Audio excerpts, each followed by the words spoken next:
I think India has changed forever.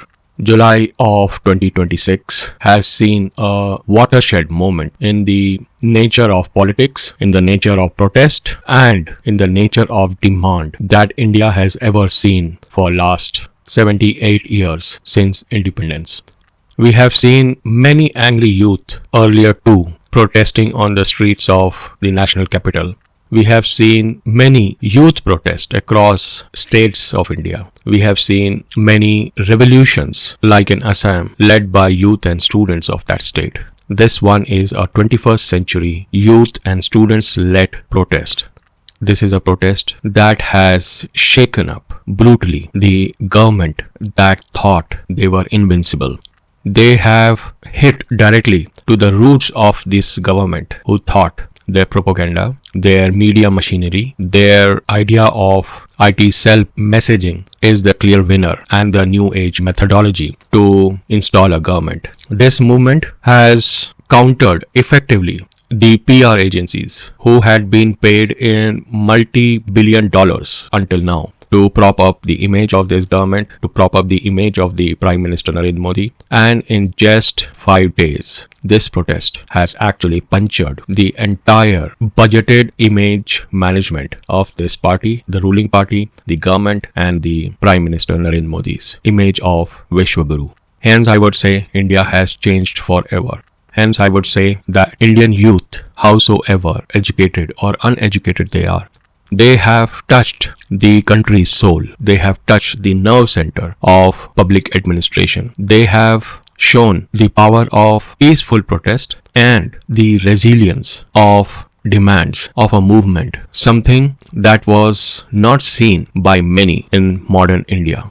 There could have been many other protests, but they were all in the conventional methods and the conventional ways of showing their dissent, like the one which is going on for months together at Ken Betwa project, where the farmers and the landless laborers are protesting the government, or the multiple farmer protests that are happening across the country. But the kind of national visibility, rather international visibility, that this protest has brought in is unparalleled. To start with, this was the most organic protest that has ever happened in the country. There was no organization, there was no formal machinery to support the protest. There was no public face to start with, at least. Of course, later Sonam Wanchuk came in, but to start where it actually gathered the imagination, the momentum, the critical mass of a protest. That didn't have a face. Just a student of India living in US for higher studies. That was it. So basically, this protest was an imagination. That was a group of sentiments that has collectively brought people together at Jantar Mantar.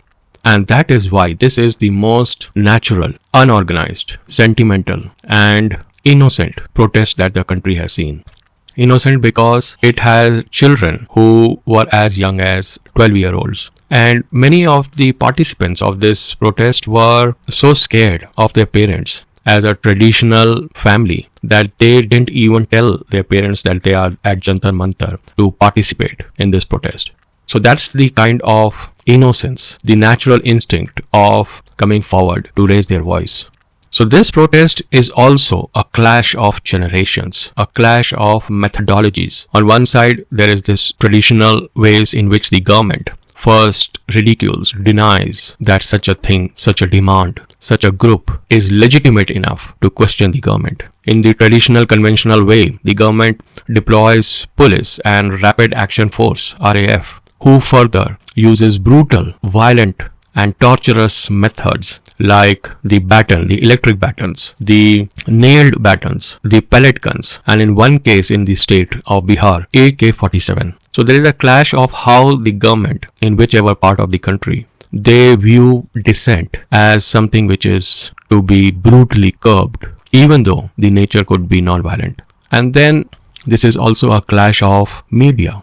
This is a generation which is born with digital tools and technology. It is born digital and it's clashing with the frame of mind that depends solely on the mainstream linear media, where what has been said on the television, on the cable network is truest to its form. I would see this as a clash of critical thinking, a thinking that challenges the norms, the traditions, the normal ways of doing things versus a compliant, a disciplined, a traditionalist society of India. It's a clash.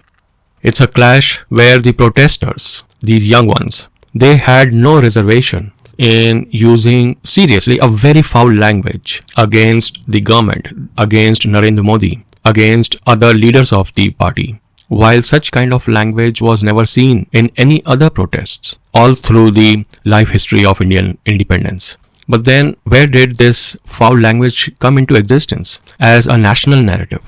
We must understand that this is the generation which has seen trolling as an official method of BJP IT cell. This is a generation which has heard the leaders of the ruling party from the stage, from the national public meeting using foul language. This is the generation which has seen the leaders using foul and unparliamentary language in movies which were promoted by the ruling party. So for them, they are only walking the talk that the ruling party and its mechanism have used. So it's the karma which is coming back when the foul language and the use of dark jokes, biting satire and anti-establishment rap songs are threading the entire population sitting at the protest site.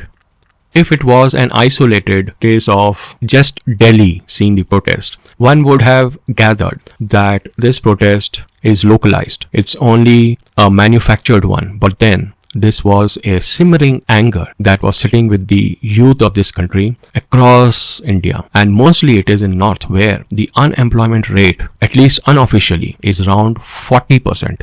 This is a lost generation. And that, I would say, has culminated into the Cockroach Janata Party, or let's say this student-led protest.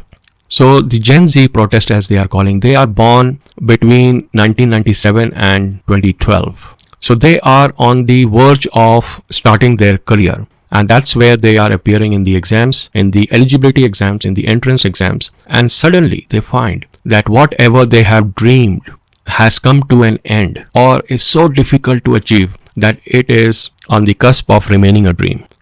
A good examination system is only a gateway. And if that gateway is closed, it's corrupted and it is used to snatch the opportunity of aspiring youth, whether for medical or engineering or for even other government jobs. It is only a betrayal by the government. And that is the very reason why people came on the streets of New Delhi and several other cities of India. This is normal to protest for an issue, but there is no formal banner under which people have united. Even on the stage of Jantar Mantar, there were people from different ideologies. You could see the communist-leaning Student Federation of India. You were seeing independent legal journalists. You could see students there.